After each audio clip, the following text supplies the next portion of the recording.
If I can give you one piece of advice that I never thought about when I was younger, it's this. Recognize that every single person that you meet is struggling and fighting their own battle in their life, and that maybe you cut them some slack and treat them a little bit more kindly as a result.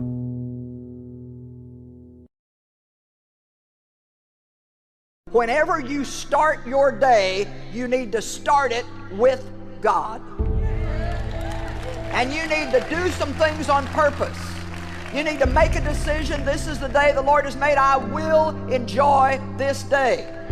Make an announcement to the devil, who is the joy thief. I will enjoy this day.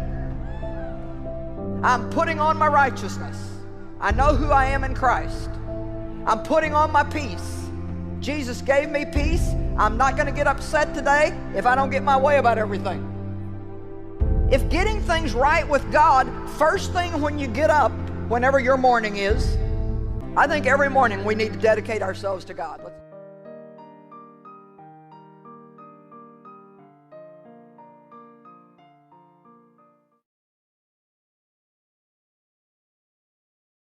A lot of people want to be a fighter. They want to fight to achieve, fight to obtain, fight to overcome. But the first fight that you have to win is the fight against yourself. That's your first giant. That's the first opponent waiting on you in the ring called life. It's the fight against self-doubt. It's the fight against insecurity. It's the fight against the voices in your head that say you'll never be who you were created to be, and you'll never reach the heights of your dreams on the horizon. You have to decide to start living your life for you. You need to stop worrying so much about their expectations and start creating your own expectations. Christians are not sinless. Christians are not perfect. Christians will struggle with sin, and Christians can even fall. But in the midst of that weakness, it will be evident that God is working, God is teaching, God is disciplining, and God is bringing them to greater and greater heights of Christian maturity and holiness.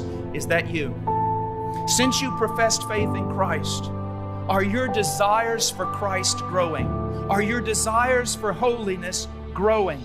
Is God's power in transforming your life evident? Are you becoming less and less like the world and more like Christ?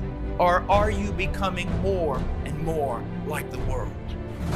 When God truly saves a person, what does He do? He begins to work in them. With what purpose?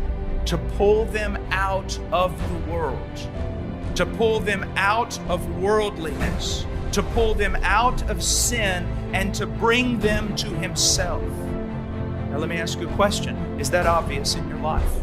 Do you see God working in your life to get more and more of the world out of you? And is God drawing you more and more to Himself and conformity to His image? If you have truly believed in Christ unto salvation, then God will be working in you to make you holy. If there is no evidence that God is working in you to make you holy, there is a good chance that you have not truly been converted. When God saves a person, He is cutting them off from what? From the world. What is the world? Everything on this planet, every idea, every thought, every word, every action that contradicts God's will and God's nature. Everything on this earth that opposes God. When God truly saves a person, He cuts them off from that, and He begins to separate them little by little, changing their life, getting the worldliness out of their life, and drawing them unto Himself. Holiness means to be separated from the world.